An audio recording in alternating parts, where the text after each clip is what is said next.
Oke, assalamualaikum warahmatullahi wabarakatuh. Oke, mari kita lanjutkan saja ceritanya. Tapi seperti biasa, bantu dulu tekan tombol like dan berkomentar. Tuhan dan Nona, terima kasih sesudah dan sebelumnya.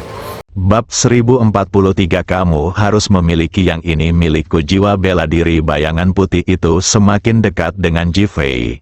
Ji-Fei merasa seolah-olah dia telah dimasukkan ke dasar laut, dan seluruh tubuhnya tampak diselimuti oleh aura yang kuat. Dia ingin melawan, tetapi dia tidak bisa. Dia ingin melawan, tetapi dia tidak punya tenaga lagi. Untuk pertama kalinya, keputusasaan muncul di mata Ji-Fei, dan untuk pertama kalinya, dia merasa tidak berdaya. Dua guru besar, apakah mereka benar-benar akan membiarkanku mati? Benar-benar tidak mau, sangat tidak mau. Tetapi dia tidak berdaya dan bahkan tidak bisa mengumpulkan kekuatannya. Sekarang dia merasa seperti terjebak dalam jaring, bisa bernapas adalah kemewahan, tidak mungkin untuk menolaknya. Ji-Fei, selamat tinggal, Ping Xuanxiong berteriak dan menutup matanya, tidak tahan menonton lebih lama lagi. Dia telah memutuskan bahwa Ji-Fei adalah temannya. Ji-Fei akan mati hari ini. Dia menunjukkan rasa hormat. Wu Hun telah tiba di depan Ji-Fei dan mengangkat tangannya untuk menepuk kepala Ji-Fei. Jangan ragu, tidak ada ampun. Ji-Fei menatap dengan mata terbelalak ke arah bayangan roh bela diri putih yang semakin dekat. Bayangan itu seputih lapisan kain kasa putih. Bayangan itu seharusnya menari-nari di langit. Tetapi pada saat ini bayangan itu membawa kekuatan yang luar biasa yang tak tertahankan dan mustahil untuk dihadapi. Dia tidak berdaya untuk melawan, dia datang. Dia menunggu akhir. Ji-Fei, Kawashima Jizi melihatnya dengan jelas. Tetapi tidak berdaya untuk melakukan apapun. Darah menetes dari dahinya dan suaranya serak. Mata Ping Xuanxiong yang tertutup rapat bahkan sedikit bergetar dua kali. Dia menghormati Ji-Fei. Sebagai seorang teman, dia menghargainya. Tetapi seseorang harus mati, terkadang, kematian juga merupakan bentuk penghormatan. Kadang-kadang engah, Ping Xuanxiong tiba-tiba merasakan rasa manis di tenggorokannya dan seteguk darah muncrat keluar. Kemudian, dia merasakan nyeri di sekujur tubuhnya seperti baru saja dipukul keras oleh seseorang, dan dia pun segera membuka matanya. Hasilnya, dia tercengang, jiwa bela dirinya berdiri tak bergerak di hadapan Ji-Fei, sedangkan tangan Ji-Fei menepuk-nepuk dada jiwa bela dirinya. Ini bukan hal yang paling mengejutkan, tetapi tangan Ji-Fei ternyata berbentuk cakar naga. Itu benar, bentuknya seperti cakar naga, dan itu cakar naga sungguhan. Ketika Ji-Fei menoleh ke belakang, tampak seekor naga merah samar-samar muncul, dan kepala naga itu adalah kepala Ji-Fei yang terangkat. Aura yang kuat bagaikan air terjun yang memercik, langsung menyebar ke seluruh tempat kejadian. Menyegel semangat bela dirinya yang kuat dan membuatnya tidak dapat bergerak. Ji-Fei, ini, engah. Saat Ping Xuanxiong membuka mulutnya, dia memuntahkan seteguk darah lagi. Ji-Fei juga bingung pada saat ini. Saat ini, dia sedang menunggu kematian yang putus asa. Tiba-tiba gelombang kekuatan mengalir deras dalam tubuhnya. Tangannya terangkat tak terkendali, lalu kejadian tadi pun terjadi. Hal yang paling aneh adalah bahwa semangat bela diri Ping Xuanxiong tidak dapat menghindar atau melarikan diri, dan malah dipukul oleh Ji-Fei. Meskipun semangat bela dirinya awalnya hanyalah ilusi, Ji-Fei dapat merasakan hantaman yang sesungguhnya, hantaman yang sesungguhnya. Tubuh Ping Xuanxiong perlahan menyusut dan jatuh ke tanah. Wajahnya semakin pucat, dan semangat bela diri di depan Ji-Fei juga semakin pucat dan redup, seolah-olah akan menghilang kapan saja. Pada saat ini, kekuatan yang terperangkap dalam tubuh Ji-Fei mulai terlepas, dan dia mampu bergerak. Sebaliknya, tubuh Hirakawa Yu mulai melemah dan jatuh. Hirakawa Yu, Jifei dengan cepat menarik tangannya dari tubuh Wu Hun dan segera berlari ke Ping Chuan Xiong. Ping Chuan Xiong, berpakaian putih, memiliki darah di dadanya dan ekspresi kesakitan di wajahnya. Namun, saat dia melihat Jifei, tidak ada rasa sakit di wajah Ping Chuan Xiong, tetapi sebaliknya senyum muncul di matanya. Dia berusaha memaksakan senyum, tetapi akhirnya batuknya keras dan bahkan menyemburkan 2 suap darah. Jifei, aku, Ping Chuan Xiong, tidak pernah salah berteman. Kalian sebenarnya seekor naga, kalian jauh lebih kuat dariku. Hahaha, Ping Chuan Xiong tertawa lega, yang merupakan kelegaan yang tulus atas kekuatan temannya. Jifei menatap Ping Chuan Xiong yang semakin lemah. Kamu tidak boleh mati, aku akan menyelamatkanmu sekarang. Dia ingin menyuntikkan energi internalnya ke tubuh Ping Chuan Xiong.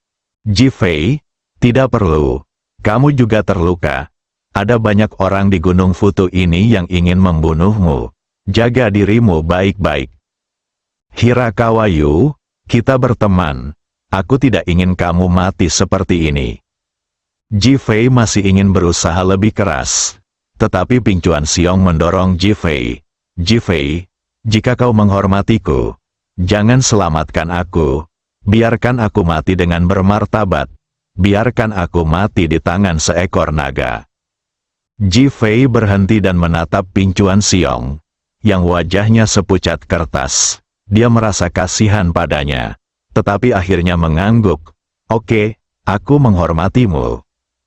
Ping Chuan Xiong langsung merasa rileks, meluruskan anggota tubuhnya, berbaring di tanah, dan menatap langit malam. Jifei, saat aku masih kecil, aku berbaring di puncak Gunung Futu setiap hari, menatap langit malam, bertanya-tanya kapan aku bisa memiliki rumah, teman, dan kekasih. Namun, saat aku tumbuh dewasa dan kembali ke rumah, yang menungguku adalah menjadi bayangan, dan bayangan yang tidak bisa melihat orang lain. Sejak saat itu, aku bersumpah untuk menjadikan diriku pewaris keluarga Ping Chuan suatu hari nanti, membuat semua orang berlutut di hadapanku, memberitahu mereka bahwa akulah raja yang sebenarnya, pewaris yang benar-benar cocok untuk keluarga ini. Kau membunuh Ping Chuan Hao, dan impianku akhirnya menjadi kenyataan. Tahukah kau betapa bahagianya aku saat kau membunuh Ping Chuan Hao? Akhirnya aku bisa membunuh seseorang dengan pisau pinjaman, dan akhirnya aku bisa memiliki alasan yang sah. Namun, aku merasa tidak bahagia. Mereka semua memiliki prasangka buruk terhadapku dan tidak benar-benar yakin padaku. Hal ini membuatku sangat sedih. Tetapi sekarang saya sangat bahagia, karena ketika saya akan meninggal, saya memiliki seorang teman sejati. Ini adalah persahabatan yang belum pernah saya rasakan dalam hidup saya. Saya akan pergi dengan persahabatan ini, dan saya akan mengingat nama teman saya Jifei. Dia adalah seekor naga yang akan lepas landas, dan dia akan membuat dunia bangga. Saya bangga. Ping Chuan Xiong batuk darah karena kegembiraan. Hirakawa Xiong, berhenti bicara. Kamu mungkin tidak mati. Ping Chuan Xiong menggelengkan kepalanya. Jifei, kau ingin aku mati di sini. Karena seharusnya aku sudah mati di sini puluhan tahun yang lalu. Sekarang kau hanya membiarkanku memenuhi kematian masa laluku. Ada kesedihan di mata Jifei. Dia bisa merasakan kerumitan di hati Ping Chuan Xiong saat ini, dan dia juga bisa merasakan kelegaan yang dirasakan Ping Chuan Xiong setelah benar-benar merasa lega. Itu benar-benar melegakan. Lampaui dirimu sendiri, lampaui dirimu sendiri. Melampaui kehidupan. Awalnya, dia ingin mendapatkan ekor Tamamonomae dan menggunakannya untuk menyelamatkan Huolei. Tetapi ketika dia melihat Hirakawa Xiong di depannya, dia tidak tahan. Ekor Tamamonomae adalah kehidupan keduanya. Jifei, bukankah kamu bilang kamu menginginkan ekor Tamamonomae? Ping Chuan Xiong tiba-tiba bertanya. Jifei tertegun sejenak, lalu segera menggelengkan kepalanya. Aku tidak menginginkan hal ini darimu. Batuk, batuk, batuk. Jifei, kamu harus punya yang ini. Bab 1044 ekor terakhir Tamamonomae. Jifei menatap Ping Chuan Xiong dengan tatapan bingung. Mengapa dia membiarkannya mengambil yang ini? Hirakawa terbatuk 2 kali. Menurut legenda, Tamamonomae adalah rubah berekor 9. Pada akhirnya, hanya 1 ekor yang tersisa, dan 8 ekor lainnya tersebar di dunia manusia. Jifei mengangguk. Dia tahu legenda ini. Ping Chuan Xiong melanjutkan. Saat itu aku hampir mati. Demi menyelamatkanku, dia memberikan ekor terakhirnya dan membantuku memurnikannya menjadi roh bela diri. Oleh karena itu, ekor inilah yang benar-benar memadatkan semua kekuatan Tamamonomae. Ekor ini lebih baik daripada ekor lainnya. Jifei sedikit terkejut. Ternyata ini adalah ekor terakhir Tamamonomae. Sekarang setelah itu menjadi semangat bela dirimu. Bagaimana kamu bisa menggunakannya? Ia telah ada di dalam tubuh saya selama puluhan tahun. Saya telah membuatnya mengembangkan pemahaman diam-diam dengan saya dan spiritualitas. Saya dapat mengendalikannya. Hirakawa Yu menjelaskan. Jifei tidak tahan dan ingin berbicara. Tetapi Ping Chuan Xiong menghentikannya. Jifei, kita sekarang berteman. Memberikannya kepadamu juga merupakan hadiah terakhirku untukmu. Selain itu, kamu akan menganggapku sebagai temanmu saat kamu melihatnya di masa depan. Ini membuatku sangat puas dan bahagia. Jifei memegang tangan Ping Chuan Xiong. Dia tidak tahu harus berkata apa. Ping Chuan Yuya memegang erat tangan Jifei dan berkata, hiduplah dengan baik. Jifei mengangguk. Ping Chuan Xiong mengendurkan tangannya, duduk dengan susah payah, lalu menyatukan kedua tangannya dan mulai menggumamkan sesuatu.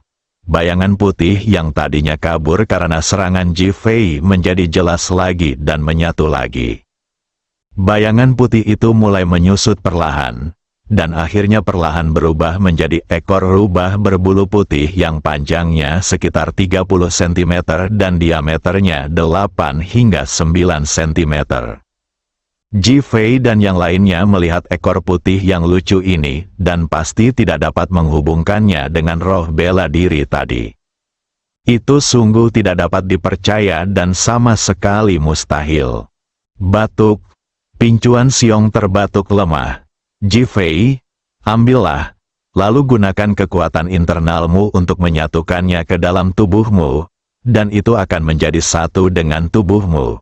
Setelah waktu yang lama, itu akan perlahan-lahan disempurnakan, dan akhirnya akan menjadi roh bela diri. Jifei menatap ekor rubah putih di depannya, seolah beratnya 1000 pon. Matanya penuh rasa terima kasih dan wajahnya penuh dengan kerumitan tak berujung. Cepat lepaskan Kawashima Jizi dan yang lainnya, dan bersiap turun gunung. Ping Chuan Xiong tiba-tiba mendesak, bagus. Jifei berbalik dan berjalan menuju Kawashima Keiko dan Anzai Rika. Pada saat ini, wajah dingin Kawashima Jizi dipenuhi darah dan air mata. Ketika dia melihat Jifei datang, matanya penuh dengan keterkejutan, kegembiraan dan kegembiraan yang tak terlukiskan. Wajah Anzai Rika dipenuhi air mata. Jifei melepaskan tali kedua wanita itu, dan kedua wanita itu langsung melemparkan diri ke pelukan Jifei, memeluknya erat-erat, seolah-olah mereka takut kehilangan Jifei. Mereka merasa sulit untuk mempercayai momen hidup dan mati tadi, dan mereka bahkan berpikir bahwa Jifei sudah pasti mati. Itu seperti kelahiran kembali. Ji Fei merasakan cinta kedua wanita itu dan sangat tersentuh. Dia memeluk kedua wanita itu erat-erat. Matanya penuh kelegaan. Ledakan, tiba-tiba 3 kembang api yang menyilaukan terbang ke udara dan meledak menjadi kembang api yang indah. Ji Fei segera melepaskan kedua wanita itu dan berbalik melihat Ping Chuan Xiong di belakangnya. Ping Chuan Xiong sudah mulai memuntahkan darah. Sambil memegang korek api di tangannya, Ji Fei, ini adalah tanda bahwa aku telah mengalahkanmu. Orang-orang dari keluarga Ping Chuan akan segera datang. Kedatangan mereka akan membuat para pejuang barat yang tersembunyi dan orang-orang kuat tidak berani muncul. Kau harus memanfaatkan kesempatan ini untuk melarikan diri dengan cepat. Hirakawayu, kamu, Ji Fei begitu tersentuh hingga dia tidak bisa meneruskan ucapannya. Kita berteman, teman sejati. Ini hal terakhir yang bisa kulakukan untukmu. Setelah Ping Chuan Xiong selesai berbicara, tubuhnya jatuh lemas ke tanah. Hirakawayu, Ji Fei berlari mendekat. Ji Fei, cepatlah. Kalau tidak, kau tidak akan bisa pergi sekarang karena kau terluka parah. Aku tidak ingin temanku mati. Mati. Engah, Ping Chuan Xiong memuntahkan 2 suap darah, kepalanya miring ke kanan, dan dia pun mati. Hirakawayu, Ji Fei baru saja memeluk musuh bebuyutannya, seolah-olah dia sedang memeluk tubuh saudaranya, matanya penuh dengan air mata dan kesedihan. Ji Fei, pergilah. Kawashima Jizi berlari dan meraih lengan Ji Fei. Ya, cepat pergi, jika orang-orang dari keluarga Ping Chuan datang dan melihatmu hidup dan terluka, mereka akan membunuhmu juga. Anzai Rika juga berkata keras, mata Ji Fei dipenuhi amarah dan keengganan. Pada saat ini, langkah kaki yang kacau terdengar dari kaki gunung. Dan orang-orang yang bersembunyi jauh di dalam hutan juga mulai bergerak. Target mereka ada di sini. Berjalan, setelah Ji Fei selesai berbicara, dia menarik kedua wanita itu dan pergi. Jangan ganggu kami dari negeri yang dan kami aman di sini. Kawashima Jizi mencoba melepaskan diri dari tangan Ji Fei. Ji Fei menatap wajah dan dahinya yang berlumuran darah. Teringat akan tangisannya yang menyayat hati tadi, dan merasa sangat tersentuh. Dia tahu betul bahwa jika orang-orang dari keluarga Ping Chuan melihat bahwa dia tidak ada di sana dan mereka masih hidup, mereka pasti akan marah dan membunuh mereka. Ikuti aku. Setelah berkata demikian, tanpa menunggu kedua wanita itu mengatakan sesuatu, dia langsung berjalan menuju hutan. Ji Fei, jangan khawatirkan kami. Ketika Kawashima Keiko masih berdebat, tiba-tiba seorang pria barat yang tingginya hampir 2 meter, berbadan kekar dan berotot muncul di hadapannya. Ji Fei, serahkan ekor Tamamonomae. Berikan kedua wanita ini kepadaku untuk bermain. Nada bicara orang itu kaku dan matanya penuh nafsu. Gulungan, Ji Fei melihat pihak lain benar-benar berani meminta sesuatu secara langsung. Dan itu adalah hal yang diberikan Ping Chuan Xiong kepadanya dengan nyawanya. Dia pikir dia sedang mencari kematian. Aku akan membunuhmu. Pihak lainnya berteriak dan bergegas menuju Ji Fei. Ji Fei melepaskan kedua wanita itu dan bergegas maju tanpa ragu-ragu. Mendengus, bertindak gegabah, melihat Ji Fei berani menyerangnya secara langsung. Pihak lain sangat meremehkan. Dia mengepalkan tinjunya sebesar mangkuk dan menghantamkannya ke kepala Ji Fei.